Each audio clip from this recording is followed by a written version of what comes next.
Voilà, alors, je suis Thierry Rombout et en fait j'ai un double organisme en quelque sorte. Je suis directeur général de l'Union pour l'enfance et directeur d'un cabinet qui s'appelle Dynamis et qui travaille dans l'évaluation, le conseil dans le médico-social et dans l'économie sociale et solidaire. En quoi, pour vous, l'économie sociale et solidaire est-elle une urgence aujourd'hui?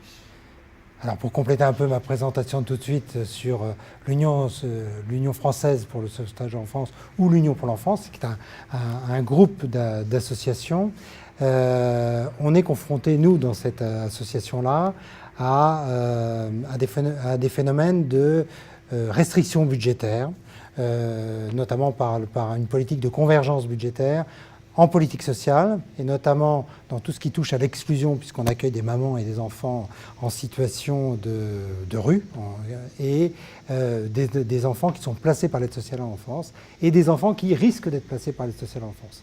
Et on se rend compte dans ce secteur-là, dans ces deux secteurs, que la diminution des moyens va nous réduire à travailler sur des minima d'accompagnement.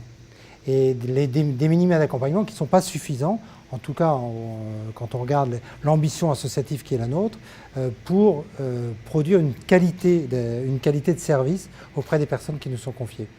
Et donc, en fait, le médico-social est aujourd'hui en train de rejoindre à la fois le secteur de l'humanitaire, parce que, en fait, on est dans des situations très très compliquées pour les jeunes qui sont précarisés, les parents qui sont précarisés, et en même temps est en train de rejoindre l'économie sociale et solidaire, parce que l'économie sociale et solidaire offre une autre possibilité de financement de ce qui n'est plus financé par l'État. Voilà, et alors, je pense qu'on est à la veille de la création d'un nouveau secteur, qui serait l'économie sociale, le médico-social, et solidaire. Le médico-social est solidaire et peut-être humanitaire, puisqu'on voit dans les rues là aujourd'hui des ONG qui interviennent auprès des mineurs non accompagnés.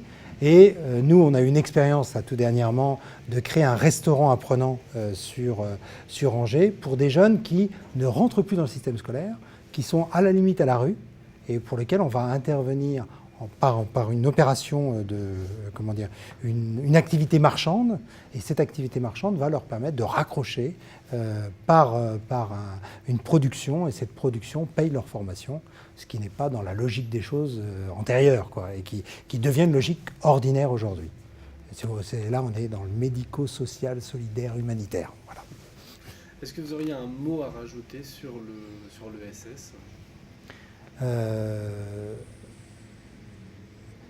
L'ESS, oui, vraiment, je pense que c'est un secteur qui va sauver ce qui est en train de se perdre dans le social aujourd'hui. Parce qu'elle est en train de réaliser ce qui ne s'est jamais réalisé, c'est-à-dire une conjugaison du monde marchand et du monde du social. Et c'est très porteur et très plein d'espérance, enfin tout à fait plein d'espérance.